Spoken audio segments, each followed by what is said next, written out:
Donc la question, c'était l'humanité est-elle entièrement incluse La de la nouvelle nouvelle création, création ou ou bien bien élus et élus et païens païens sont-ils sont-ils divisés? divisés? Je peux donner un élément avant que Paul Wells se connecte ou bien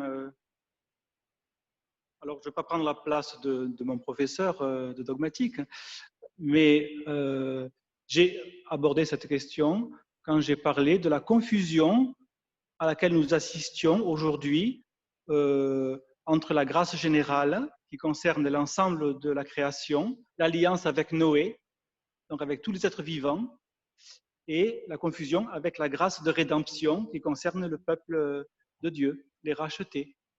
Et donc, par exemple, l'encyclique papale Fratelli Tutti confond les deux parfaitement. Donc, quand on parle de justice ou de paix, on ne sait pas si c'est de paix entre les pays ou de paix dans le cœur, vous voyez. C'est volontaire. Hein. Donc, tout est ramené à une même réalité, alors que la grâce générale est une réalité qui concerne l'ensemble des hommes, mais elle n'a pas les promesses que donne la grâce de rédemption, qui sont des promesses pour le peuple racheté en Christ. Et donc, pour répondre succinctement à la question, je dirais, oui, il y a une espérance pour la création tout entière, mais qui reste mystérieuse parce qu'on ne sait pas vraiment à quoi vont ressembler les nouveaux cieux et la nouvelle terre. Ça va ressembler, mais ça sera aussi très différent, je pense. Mais il y aura également une séparation, comme la Bible le montre très souvent, entre les rachetés et ceux qui ne le sont pas. Et ça, c'est la centralité de la personne et de l'œuvre de Christ qui permet de l'affirmer. Il n'y a pas de verset biblique. Je pense à notre professeur Pierre Courtial qui disait « J'aimerais tellement que tous les hommes soient au bénéfice des mêmes promesses, et la Bible m'interdit de le croire. » Donc, il faisait la part entre son désir d'homme et ce que la Bible lui donnait de saisir comme une certitude. Oui, alors la question est très complexe, mais je dirais trois choses. En premier lieu, il ne faut pas imaginer que l'enfer soit comme la prison ou comme une salle de torture. Hein? Je pense que la Bible utilise des images pour décrire l'enfer, mais ce n'est pas une prison. Dans les prisons sur la terre, il n'y a pas de coupable. En principe, hein, tous les gens qui sont, qui ne doivent pas être en prison. Et les gens qui seront en enfer, selon la Bible, reconnaîtront la justice de leur sort. Et donc, il y a là une première chose. Une deuxième chose, c'est que l'enfer n'est pas une salle de torture non plus. Parce que si on est exclu dans l'enfer de l'amour de Dieu, on n'est pas exclu de la vie d'une certaine façon. Et comme Henri Blocher dit dans le livre que j'ai montré ce matin, il n'y aura pas en enfer des personnes non réconciliées. La réconciliation est pour toute la création, y compris pour les gens qui sont jugés. Alors, je préfère penser à l'enfer, et c'est mon deuxième propos, comme un endroit négatif où on est privé de la communion avec Dieu et de la joie de vivre la communion des réconciliés en Christ. Hein? Et donc, l'enfer est pour moi avant tout une privation. Mais les gens en enfer, comme j'ai dit, sont réconciliés. Et puis, en troisième lieu, il y a bien des choses que nous ne savons pas de l'avenir du ciel, et aussi, il y a bien des choses inimaginables que nous ne savons pas aujourd'hui de l'enfer. La Bible est avant tout dans le domaine de l'exhortation. Quand Jésus en parle, il est en train de nous dire avant tout, évitez cela. Et puis, pour ce qu'elle en fait, je crois que Dieu est amour et que Dieu est juste. Et donc, le sort des non acceptés par lui ne sera pas un sort sans amour et sans justice. Et je ne peux pas imaginer au-delà de cela ce que ce sera exactement. Et voici, je pense que nous devons éviter l'idée de l'enfer comme dans les tableaux avec les diables qui sont en train de pousser des gens en enfer. Ça, c'est l'ordre du rêve. Hein? Et comme Charlie a dit, il faut éviter le rêve. Alors, je note en dernier lieu que dans l'Apocalypse, à la fin, il n'y a que Satan et ses anges qui sont consignés au lac de feu. Les autres sont jugés, mais ils ne sont pas consignés à cette mort comme Satan et ses anges. Et donc, je crois qu'il faut que nous soyons modérés et je suis tout à fait d'accord avec le propos que Charlie a dit, qui vient de Pierre Courtial. Il y a des versets dans la Bible qui sont difficiles et il faut les accepter sans entièrement les comprendre aujourd'hui. Mais nous espérons dans l'amour et la justice de Dieu. Voilà. Oui, et il y avait une autre question ce matin, plutôt parallèle, mais par rapport aux versets qui ont été lus dans Romains. Donc c'est quelqu'un qui demande pourquoi dans Romains 9, il est écrit je fais miséricorde à qui je fais miséricorde et je fais compassion à qui je fais compassion. Et dans Romains 11, il écrit que Dieu veut faire grâce à tous. Donc ça rejoint peut-être un peu la même question. Je pense qu'ici, la grâce que Dieu fait à tous, c'est l'appel de l'Évangile. Il y a différents niveaux à la grâce de Dieu. Il y a la grâce commune, qui est la compassion de Dieu pour tous les hommes. Il y a la grâce dans la prédication de l'Évangile. Il y a la grâce pour ceux qui sont sauvés. Et donc, il ne faut pas réduire la grâce ou l'amour de Dieu à une simple notion. La grâce est une notion très complexe et qui a beaucoup de facettes. Hein? Donc, quand l'Écriture utilise le mot grâce, ce n'est pas toujours dans le même sens. Et il faut savoir dans quel sens l'Écriture est en train de parler. Et donc, je fais grâce à tous. Dieu appelle tous les hommes au salut. Jésus a dit, quand je serai élevé de la croix, j'appellerai tous les hommes à moi. Et voici, c'est à l'image du serpent dans le désert. Le serpent dans le désert était montré à tout le monde. C'était une grâce, montrer un appel pour tout le monde. Mais pour être guéri, il fallait regarder. Voilà. Merci. L'emploi du mot « tous » dans l'Évangile ou dans les lettres de Paul n'est pas toujours facile à préciser. Je pense par exemple à ce que Paul écrit dans Romains chapitre 5. Dieu a enfermé tous les hommes dans la désobéissance pour faire miséricorde à tous. Mais donc il y a deux fois le même tous et deux fois il est question d'une globalité. Mais ce n'est pas la même. Pourtant, c'est le même mot tous qui est employé dans les deux cas. Dieu a enfermé tous les hommes dans la désobéissance à cause d'Adam, c'est tous les hommes. Pour faire miséricorde à tous, c'est tous ceux qui sont en Christ. Et c'est le même mot tous. Ils ne sont pas similaires. Tous en Christ, ça veut dire qu'il n'en manquera aucun. C'est la parabole de la brebis perdue. S'il en manque une, le berger va la chercher pour qu'elle soit toute là. Voilà. On voit cela aussi dans 1 Corinthiens 15. De même que Christ est mort, il est les prémices de ceux qui sont morts. Christ en premier, et puis tous ceux qui lui appartiennent. Donc, voilà. De même que tous meurent en Adam, tous revivront en Christ. Voilà un autre parallèle, vous voyez. De même que tous meurent en Adam, c'est Adam comme premier d'une lignée, c'est tous les hommes, tous revivront en Christ. Deux points, Christ et ceux qui lui appartiennent. Et donc, chaque fois qu'on voit le mot tous dans le Nouveau Testament, bien sûr, il englobe une totalité, mais souvent, cette globalité est circonscrite au peuple des rachetés. C'est la perspective des lettres de l'apôtre Paul.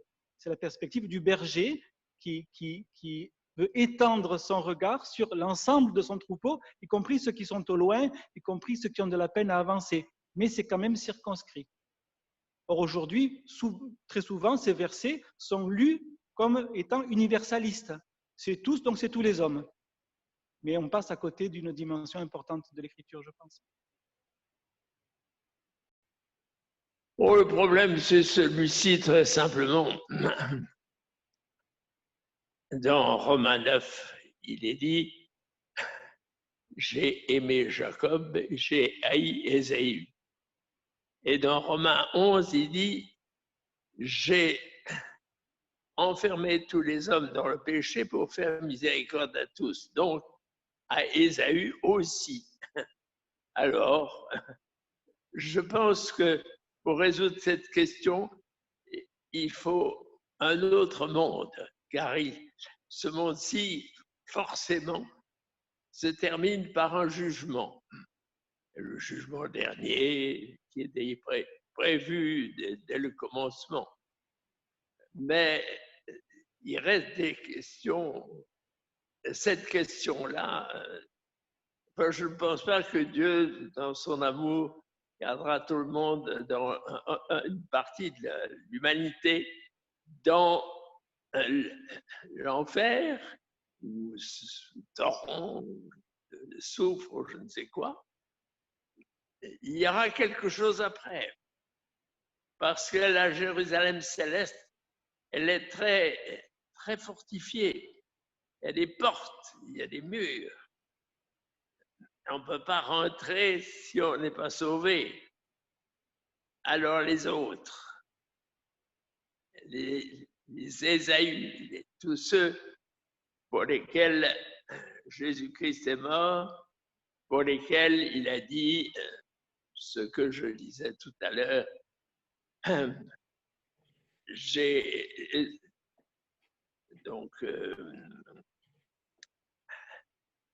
j'ai enfermé tous les hommes dans le péché pour faire miséricorde à tous.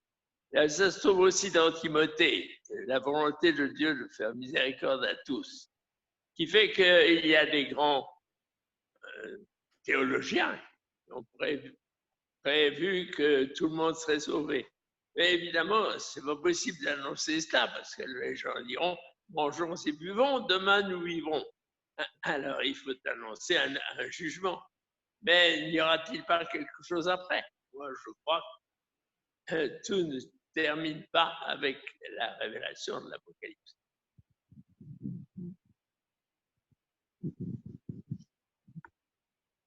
Mais je dois dire que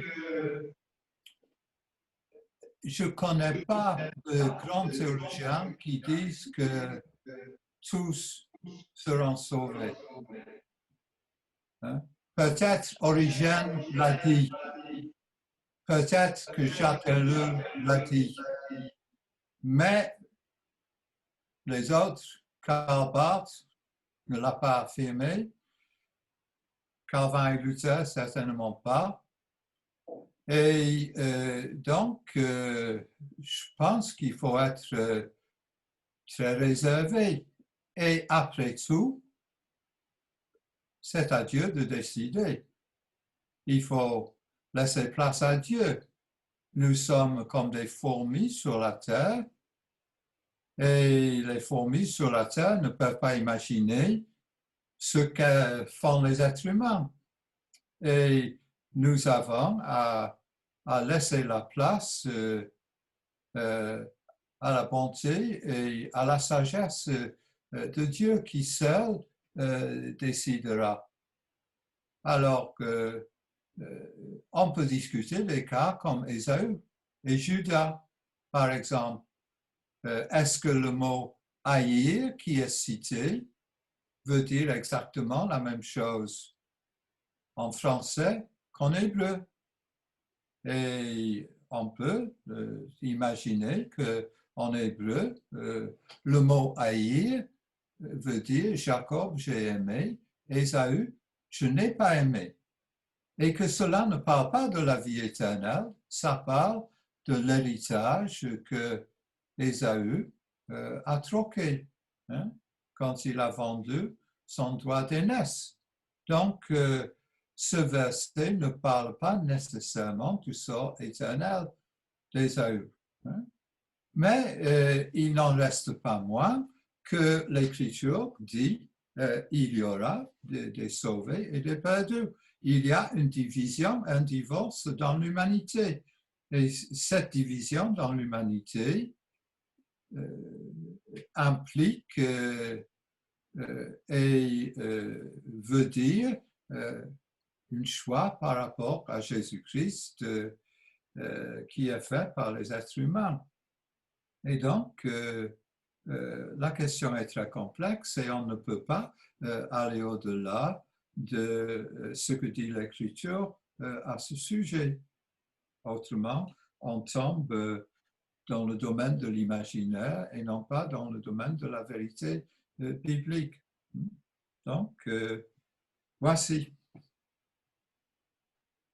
Oui, j'irai dans le sens de Paul en disant un grand théologien, c'est quelqu'un qui se tient très humblement devant l'Écriture, qui ne se place pas au-dessus de l'Écriture pour essayer d'y inscrire ce qu'il aimerait bien. C'est un humble serviteur de l'Écriture, comme l'ont été Luther et Calvin, et bien d'autres, heureusement. C'est quelqu'un qui ne brade aucune affirmation de l'Écriture et qui se tient aux limites que l'Écriture elle-même. Luther dit « J'ai cru devenir fou en cherchant à comprendre ce qui n'a pas plu à Dieu de révéler ». Donc effectivement, il y a des questions. Par exemple, il y a eu toute une littérature sur Judas, comme disait Paul Wells. Alors Judas, finalement, ce pauvre Judas, qu'est-ce qui va arriver à Judas? Mais voilà, ce n'est pas la perspective de l'Évangile de parler de Judas. Il est dit malheur à celui qui voilà. Comment dirais-je? Ces choses sont arrivées comme c'était écrit. Oui, la souveraineté de Dieu, mais malheur à celui par qui elles arrivent. Et donc, on n'a pas envie d'être à sa place quand même. Et aujourd'hui, il y a un désir de tout intégrer pour faire la fête qui invente des choses qui ne sont pas écrites. Alors voilà, ne réduisons pas cela à notre petit tempérament de fourmi, effectivement, mais tenons fermement ce que l'Église a. Nous sommes des fourmis instruites, jusqu'à un certain point quand même.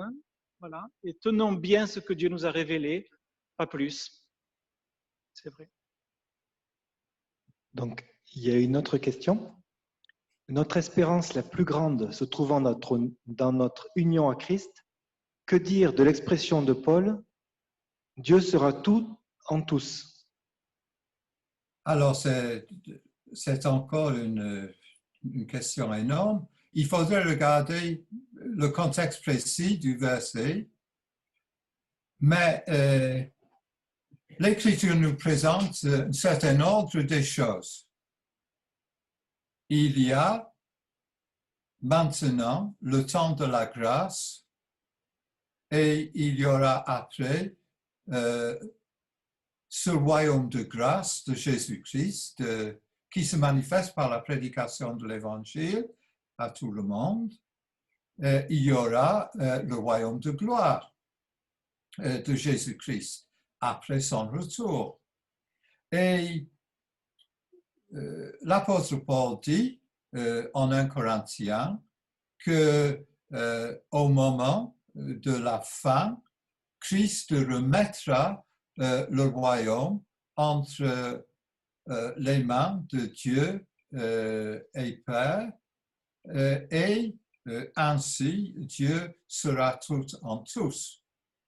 Nous vivons à l'heure actuelle sous la période du royaume de grâce de Jésus-Christ.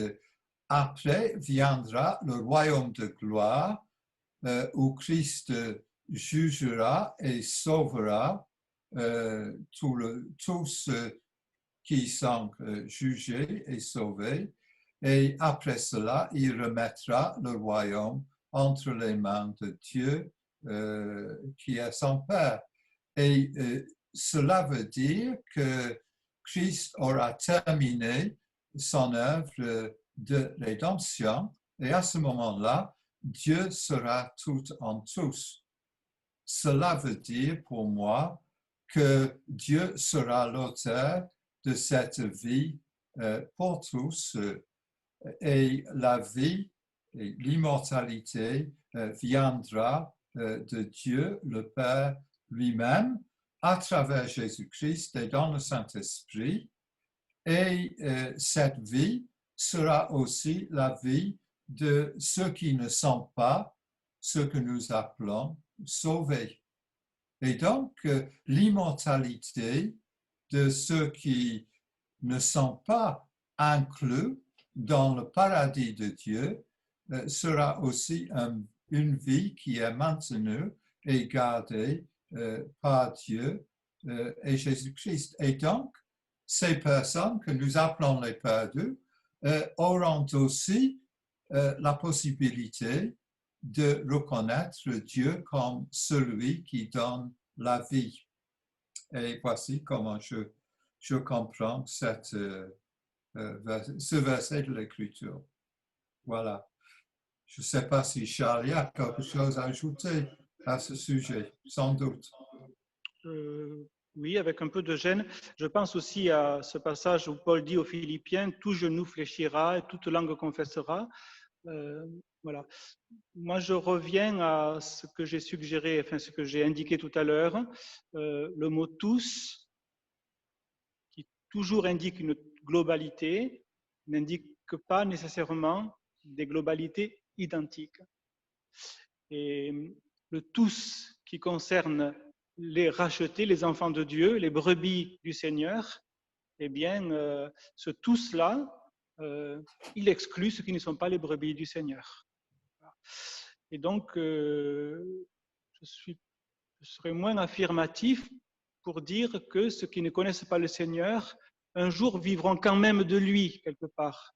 J'ai plus de peine à adhérer à cette affirmation, mais peut-être que je dois encore découvrir certaines choses. Dans la fiche sur l'eschatologie que j'ai évoquée ce matin, il est écrit, je n'en suis pas le rédacteur, mais j'ai simplement réduit cette fiche pour qu'elle ait le format d'une fiche. Il est dit, ceux qui sont séparés de, comment dirais-je, cette fiche dit, on ne vit pas en enfer. On y sera, mais on n'y vivra pas. Parce que être séparé de Dieu, ce n'est pas vivre. Et donc, ce n'est pas une existence comparable à celle de ceux qui vivront avec le Seigneur pour toujours. Ce ne sont pas deux existences similaires, une dans l'enfer et une dans le royaume de Dieu, parce que être séparé de Dieu, ce n'est pas vivre. Donc, on ne vit pas en enfer. Mais c'est quand même un lieu où seront ceux qui n'ont pas été rachetés. Donc, pour ma part, je ne veux pas réduire la plénitude de la rédemption que Dieu a accomplie, ni la plénitude de sa majesté et de sa glorification, bien sûr que non. Et en un sens, toute la création sera participante de cette rédemption. Mais je vois par exemple que l'apôtre Paul, quand il écrit aux membres des églises et à ceux qui croiront, et c'est aussi le souci de Jésus, qui dit, je ne te prie pas pour le monde, mais pour ceux qui étaient à toi et que tu m'as donné, et pour ceux qui croiront à cause de leurs paroles. Des autres, il n'est pas question. Et souvent, quand je prêche, on me dit, et les autres, mais la Bible n'en parle pas des autres. Alors, on ne va pas statuer sur les autres. Alors, ces questions, elles sont légitimes, mais je dirais plus d'un point de vue philosophique que d'un point de vue de croyant. Mais peut-être c'est dur de dire ça. Je pense que je peux ajouter encore un commentaire à ce sujet. Même si on est dans les ténèbres, on vit dans les ténèbres. Il y a une grande différence entre vivre dans les ténèbres et vivre dans la lumière. Il y a une grande différence entre vivre dans la félicité et la joie et vivre comme une simple existence. Et je pense que la différence entre les sauvés et les perdus n'est pas une différence de vie, parce que toute vie vient de Dieu, mais c'est une différence de finalité, la communion avec Dieu ou l'absence de la communion avec Dieu. Et si vous voulez, dans le grand tableau de la nouvelle création que nous pouvons imaginer, il y a des parties sombres et il y a des parties lumineuses. Hein? Et ceux qui sont sauvés habiteront les parties lumineuses du tableau. Alors ceux qui sont perdus habiteront un autre endroit où ils ne sont pas dans la lumière de la communion avec Dieu comme les sauvés. Mais leur vie vient de quelque part. Ce n'est pas une vie autonome, ce n'est pas une continuation de cette vie, c'est quand même une vie qui dépend de Dieu. Et c'est comme ça que je le comprends en quelque sorte. Voilà.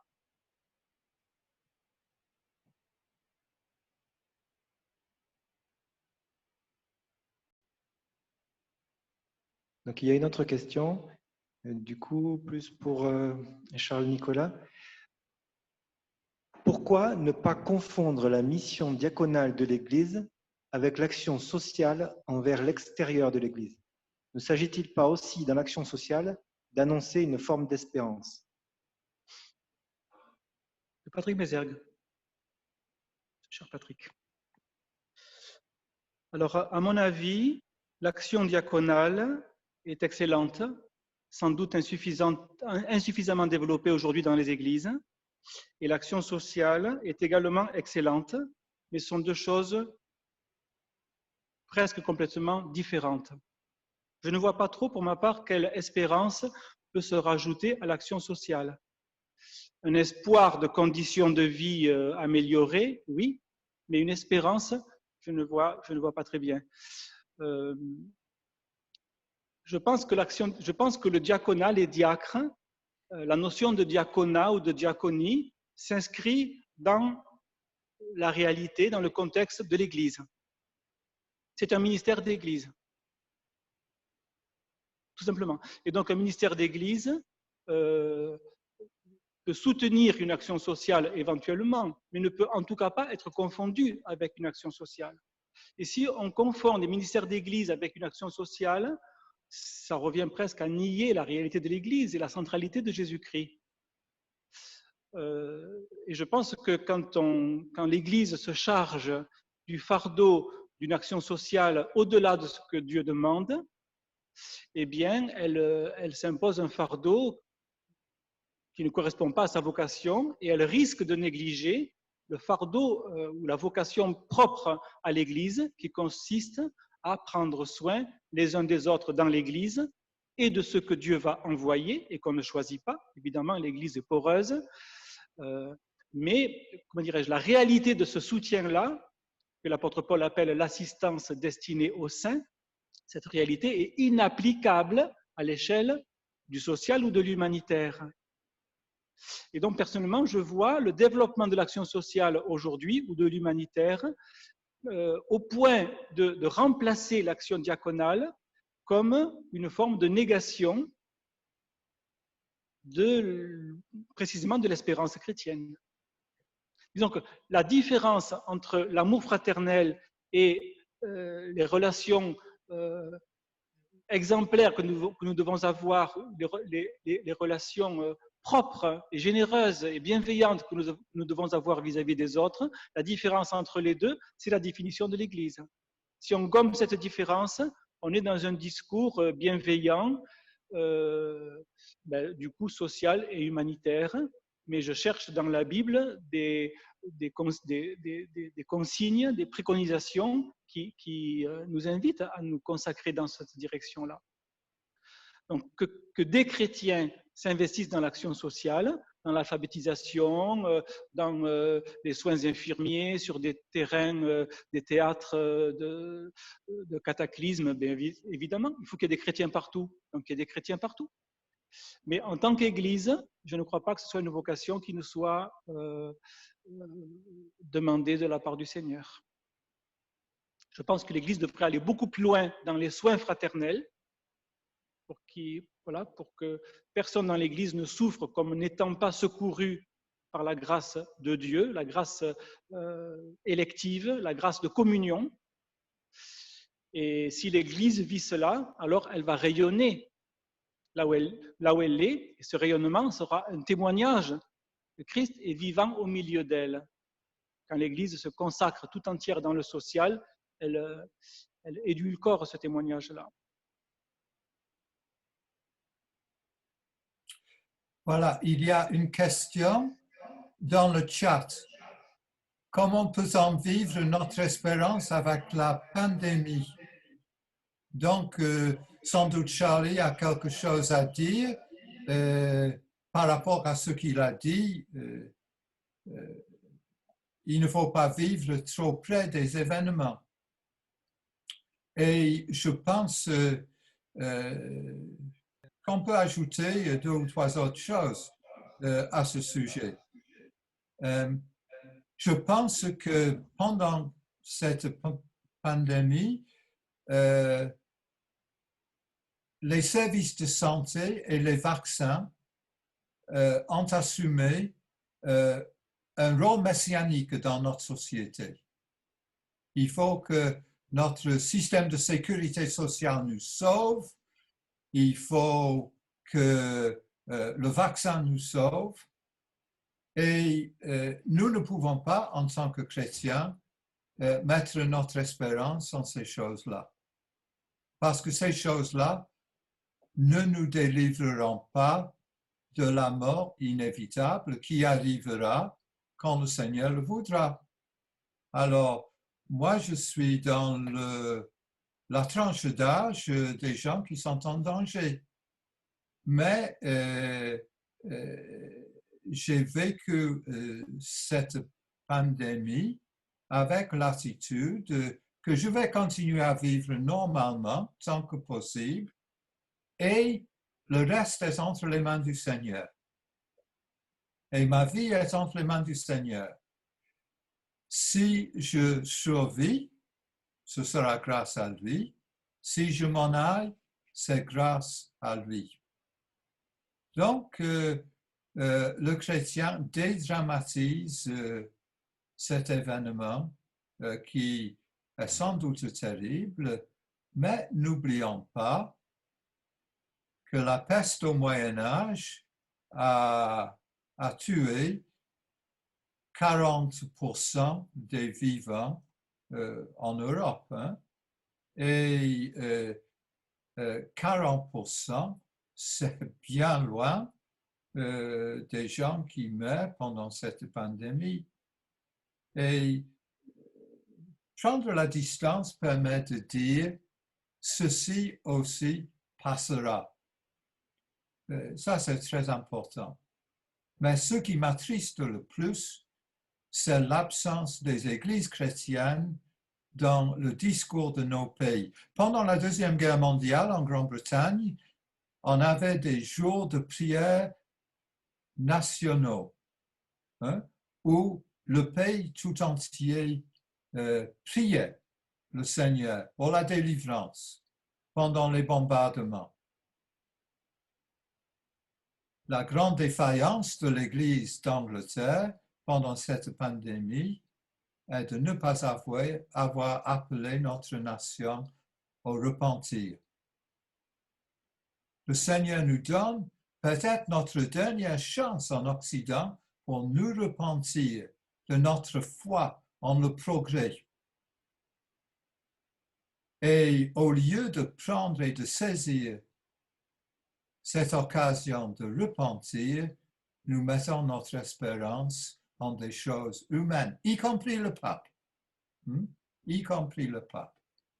Donc, il faut que l'Église commence à remplir sa vocation. Mais si l'Église ne le fait pas, autour de nous en tant que croyants, nous pouvons le faire et dire notre foi est en Dieu. Notre unique consolation dans la vie comme dans la mort, c'est que j'appartiens à Dieu, à Christ, mon fidèle Sauveur, qui me délivrera du pouvoir du péché et du diable. Catéchisme d'Heidelberg, première question. C'est essentiel pour notre temps. Voilà. Charlie va sans doute ajouter des choses plus pratiques que moi.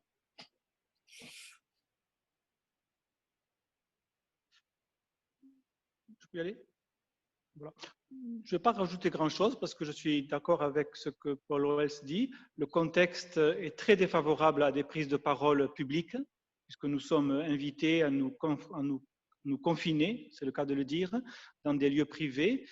Et aujourd'hui, il faut beaucoup de courage pour lancer des expressions de la foi, je dirais à la cantonade. C'est vraiment, il faut des héros pour le faire.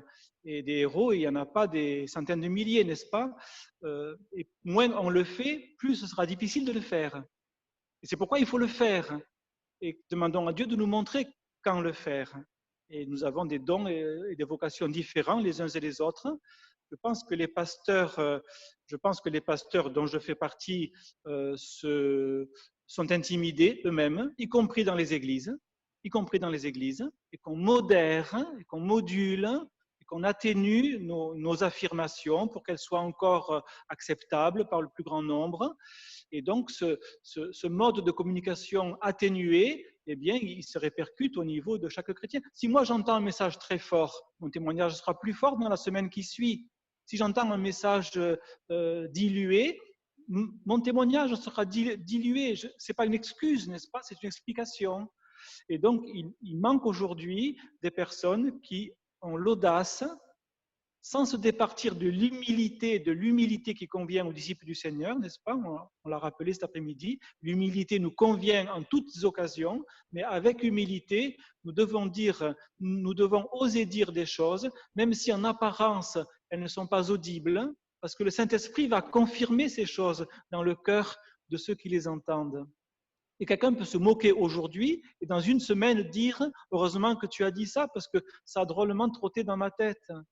Alors, quand un directeur de maison de retraite dit « Eh bien voilà, il y avait un résident qui a eu son 100e anniversaire, son fils voulait venir le voir, je lui dis non ».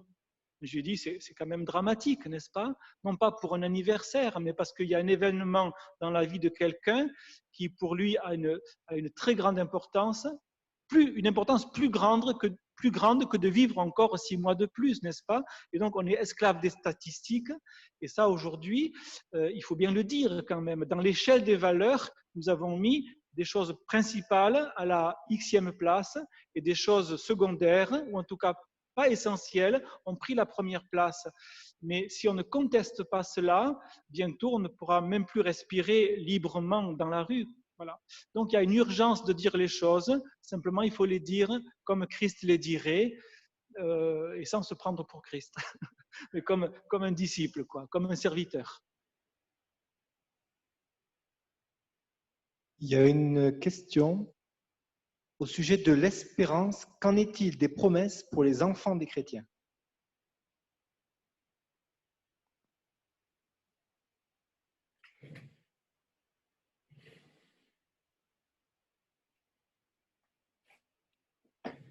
Charlie peut prendre cela. Oui, peut-être tous les deux.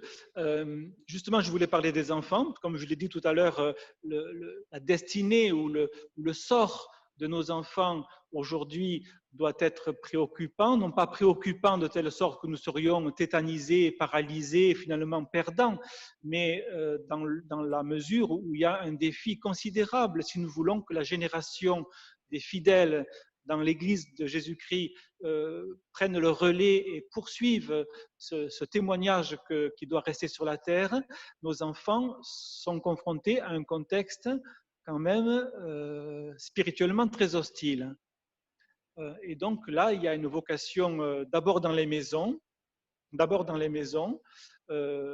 qui incombe aux parents, d'éduquer, d'équiper les enfants pour que les enfants, par exemple, apprennent à ne pas être en tout point semblables aux enfants des incroyants. Mais c'est difficile. Et donc, un enfant qui dirait toujours non, ça serait embêtant. Il faut que l'enfant puisse dire oui à sa maîtresse ou à son camarade. Mais un enfant qui dit toujours oui, c'est très embêtant aussi. Où il va aller? Et donc, est-ce qu'un enfant, mais déjà un enfant de 5 ans, et de 8 ans, et de 12 ans, peut dire oui, oui, oui, mais là, non? Oui, oui, oui, mais là, non. Pourquoi non? Parce que mes parents m'ont appris que là, il fallait dire non. Mais pourquoi? Parce que Dieu ne le veut pas. Mais cet enfant, il va subir des moqueries, il ne va pas plaire à tout le monde. Mais s'il dit ça, peut-être il sauve 3 autres camarades d'un mauvais pas, ou 10 peut-être, qui étaient en train de dire oui alors qu'il ne fallait pas, Et parce qu'un a dit non, les autres vont dire non. Non, je ne le fais pas. Mais ça peut sauver temporellement et pourquoi pas au-delà beaucoup de personnes. Et donc, ça s'apprend à la maison. Vous voyez, moi, je crois que le Dieu de la Bible est d'abord un Dieu de maison. Voilà. Ces commandements seront dans ton cœur et dans ta maison. Et après, dans l'église et après au dehors. Mais si on fait l'impasse du cœur et si on fait l'impasse de la maison, on aura de la peine à maintenir le témoignage à la bonne hauteur dans l'église et a fortiori dans le monde. Mais si dans le cœur et dans la maison, ces choses sont gravées, n'est-ce pas? Si la parole n'est pas seulement gravée dans l'écriture, mais dans les cœurs, si cette parole n'est pas gravée dans le cœur de nos enfants, ils ne tiendront pas le coup. Voilà, ils vont flancher parce que les intimidations seront très, très fortes. Donc voilà, je crois que Dieu est un Dieu de maison et donc l'essentiel se vit dans les maisons. Si on le vit dans les maisons, l'Église va le vivre. Si on ne le vit pas dans la maison, l'Église va ramer très fort. Alors il y a des promesses pour les enfants, hein, notamment je pense à Actes chapitre 2, verset 29, je crois. La promesse est pour vous et pour vos enfants et pour tous ceux qui sont au loin, en aussi grand nombre que Dieu les appellera. Alors, tous ceux qui sont au loin, c'est ce que j'ai appelé tout à l'heure la dimension poreuse de l'Église. Accueillons ceux que Dieu envoie. Et là, on n'est pas dans le social et dans l'humanitaire. On est dans l'accueil de ceux que Dieu envoie, des brebis du Seigneur. Comme Calvin dit, il y a beaucoup de brebis en dehors de l'Église. Il y a beaucoup de brebis en dehors de l'Église. Il ne parle pas de tous les hommes, il parle des brebis du Seigneur. Cela, il faut que nous les rejoignions, que nous les accueillions, les deux en fait. Voilà. Mais la promesse est pour vous et pour vos enfants. Donc il y a une promesse pour nos enfants. Mais l'alliance de Dieu, qui est une alliance de grâce, bien sûr, imméritée, elle est aussi une alliance responsabilisante. Voilà.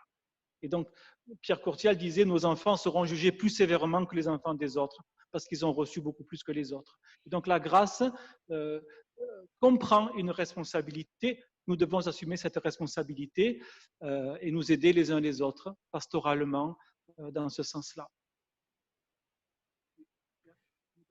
Oui, Charles a rappelé que ce texte de la promesse est pour vous et vos enfants vient de la première prédication de l'Église chrétienne le jour de la Pentecôte. Et je reçois cela de la façon suivante. La promesse est pour vous, pour vos enfants et pour tous ceux qui sont au loin, en aussi grand nombre que le Seigneur les appelle. Et donc, la promesse de Dieu est pour moi et pour mes enfants si le Seigneur les appelle. Nous savons qu'en Israël, tous étaient appelés, mais tous les enfants d'Israël n'étaient pas sauvés. Et donc, ma responsabilité là-dedans, c'est de transmettre la foi aux enfants et quand ils sont âgés, de prier pour eux fidèlement et de croire que le Seigneur répondra à mes prières, même si je ne le vois pas aujourd'hui. Alors, cette parole me donne l'autorisation de tout espérer de la part du Seigneur et de continuer dans l'intercession pour mes enfants. Parce que sur le plan humain, nos enfants sont toujours nos enfants, même quand ils sont grands. Et donc, ma responsabilité en tant que parent, c'est l'intercession pour eux, la parole quand il le faut, l'encouragement quand il le faut, et je crois que le Seigneur répondra comme il est un Dieu bienveillant à mes prières à ce sujet. Donc, ça stimule l'espérance en lui. Il y a une grande histoire il y avait, pendant les réveils du XVIIIe siècle en Angleterre, un petit garçon qui a quitté la famille, il a fugué, il est allé dans la marine, il est devenu esclavagiste sur les bateaux qui transportaient, faisait la traite d'esclaves jusque dans la Nouvelle-Angleterre. Sa mère, croyante, priait pour lui toute sa vie et est morte. Avant la conversion de ce fils, qui est devenu un des grands prédicateurs des réveils par la suite, qui était dans la traite des esclaves et qui est devenu abolitionniste et prédicateur des réveils. Mais sa mère n'avait pas vu sa conversion. Et je dis ça, c'est un encouragement pour nous.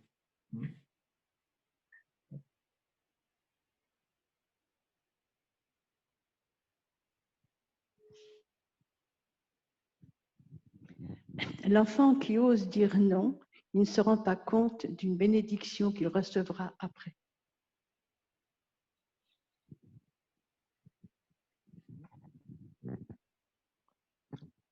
Eh bien, si ce non n'est pas le fruit d'un tempérament buté et têtu, mais si ce non est l'obéissance à l'injonction de l'esprit, il y aura l'approbation de Dieu.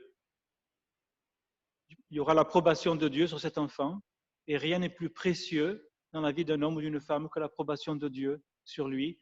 Il vaut mieux être tout seul avec l'approbation de Dieu qu'entouré d'amis et être dans une voie qui n'est pas approuvée par Dieu. Donc voilà. Donc cet enfant sera heureux, mais il aura à pâtir aussi. Voilà. Il aura à pâtir, et donc il faut le préparer à cela. Pas de manière excessive, mais de manière juste.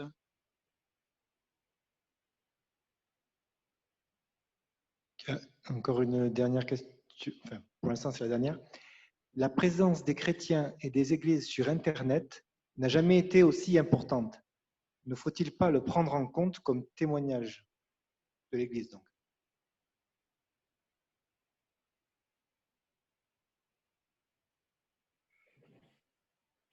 Oui, certainement. Le problème, c'est qu'il y a à boire et à manger. Il y a beaucoup de choses qui sont des témoignages positifs, mais il y a malheureusement aussi beaucoup de choses qui sont contre-indiquées et qui... voilà, sur Internet, tout un chacun peut devenir spécialiste. Et malheureusement, les plus entendus ne sont pas toujours que ceux qui valent le mieux ou le plus. Donc, je crois que c'est important, oui, mais il y a tant de fois, il y a, oui, et le témoignage est mélangé. Et personnellement, je crois qu'il n'y a rien comme les contacts personnels pour diffuser l'Évangile. Hein? Ce n'est pas un sourire, une conversation, un repas, quand nous allons pouvoir le faire. C'est dans ces situations-là qu'on peut avoir l'occasion d'une communion personnelle. Le problème de l'Internet, c'est que c'est impersonnel et distant, comme c'est distant pour nous aujourd'hui, malheureusement. Voilà.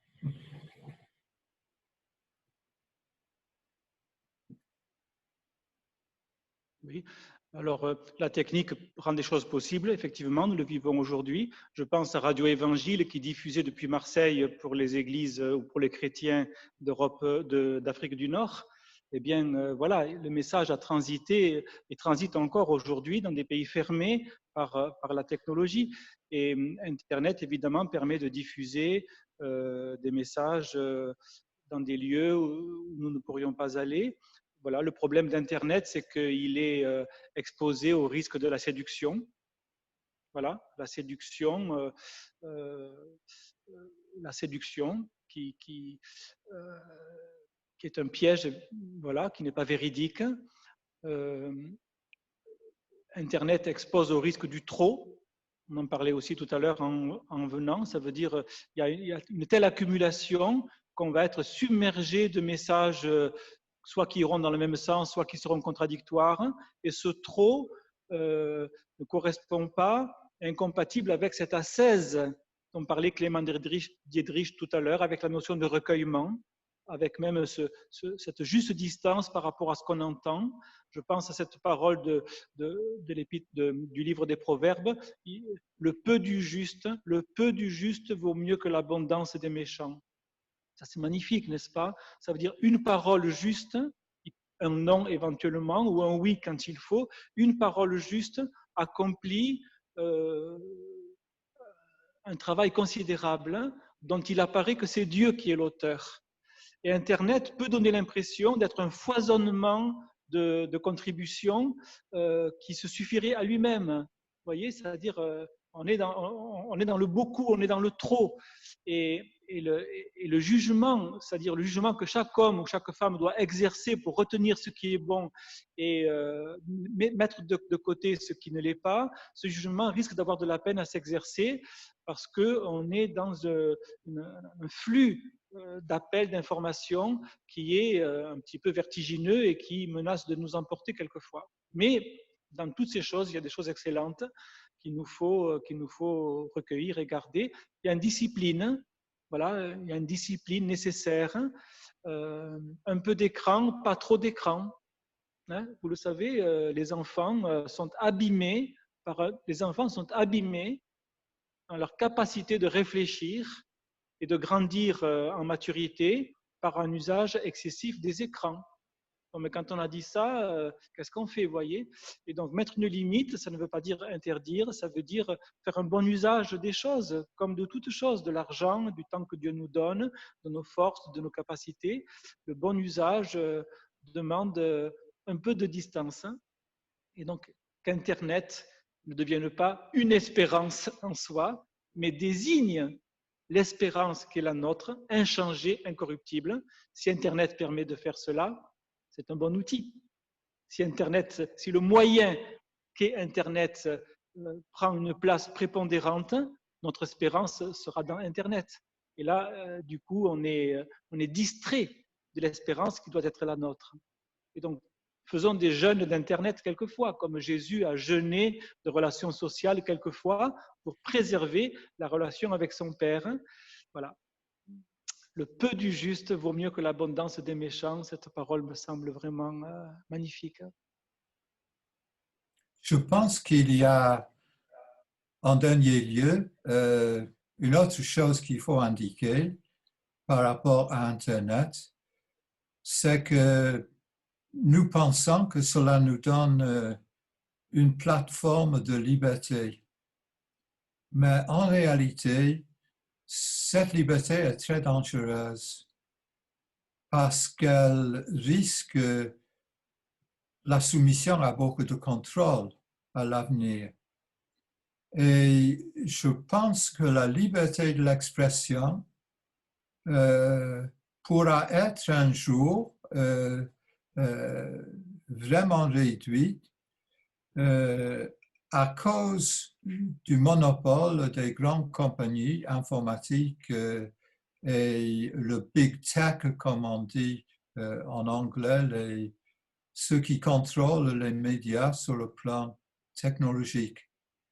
Et si la grande technologie de Twitter, Google et Facebook est capable d'éliminer du discours, le président sortant des États-Unis ne sera-t-il pas un jour capable aussi d'éliminer le discours chrétien? Avant tout, si ce discours chrétien n'est pas un discours qui plaît, un discours politiquement correct. Je me demande si nous faisions aujourd'hui notre carrefour sur le sujet de l'homosexualité et du mouvement transgenre et de ces problèmes-là, est-ce que nous aurions une plateforme libre sur Internet pour faire cela? Et le mouvement Annuler la culture devient très un mouvement de contrôle et je pense que c'est très, très dangereux et que nous vivons une époque où nos libertés civiles sont de plus en plus menacées. Et il faut que dans l'espérance, nous luttons en tant que chrétiens pour la liberté de l'expression, même pour la liberté de ceux avec qui nous ne sommes pas d'accord. Hein? Parce que c'est ça la liberté de l'expression. Donner la parole à quelqu'un qui n'est pas d'accord avec vous. Et je pense qu'en tant que chrétien, il faut prier et agir pour la sauvegarde des libertés. Et ça, il ne faut pas oublier non plus. Voilà. Merci beaucoup.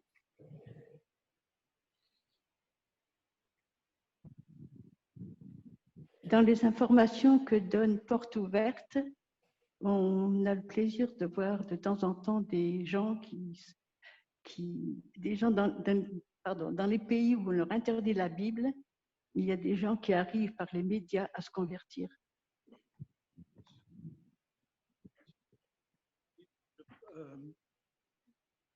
Je peux dire un mot là? Je pense à la population de culture musulmane ou de religion musulmane qui nous côtoie dans nos villes, moins dans nos villages, mais dans nos villes, presque partout. Cette population est inquiète actuellement parce qu'elle est évidemment l'objet de beaucoup de soupçons et quelquefois de dénonciations, quelquefois à juste titre, quelquefois pas. Ce sont des gens qui, pour une grande partie, ont une forme de crainte de Dieu, qui sont inquiets du fait de vivre dans un pays dont Dieu semble devoir être de plus en plus évacué. Ce sont des personnes qui n'ont pas une espérance sûre comme nous avons. Moi, je vois l'imam que je côtoie sur Alès, quand je parle de l'assurance du salut, il ouvre des yeux comme ça, parce qu'il ne sait pas, il n'est pas du tout sûr, il espère que, il croit que, peut-être. Et donc, nous avons un témoignage auprès de ces personnes. Je ne suis pas sûr qu'Internet soit le meilleur moyen pour rejoindre cette population musulmane, pourquoi pas, mais en tout cas pas certainement. Et là, notre manière de vivre, et je rejoins la question de l'amour fraternel et du vécu dans les maisons, l'hospitalité, le fait de se purifier de certaines choses, comme Jésus lui-même est pur, voilà qu'il y a un grand impact dans notre témoignage. Dans notre manière de vivre, ils verront que nous sommes ses disciples. Ça, Internet ne va pas trop le démontrer. Peut-être un petit peu, mais pas suffisamment. Et donc le témoignage, je dirais, élémentaire, va rester le témoignage personnel, comme l'a dit Paul Wells, et le témoignage des communautés, là où les communautés vivent. Voilà, et que Dieu rende ces témoignages pertinents. Et l'espérance, je dirais cela, l'espérance autant que la foi, et les deux au service de l'amour, vont contribuer à rendre notre témoignage pertinent. Sinon, on sera dans les œuvres.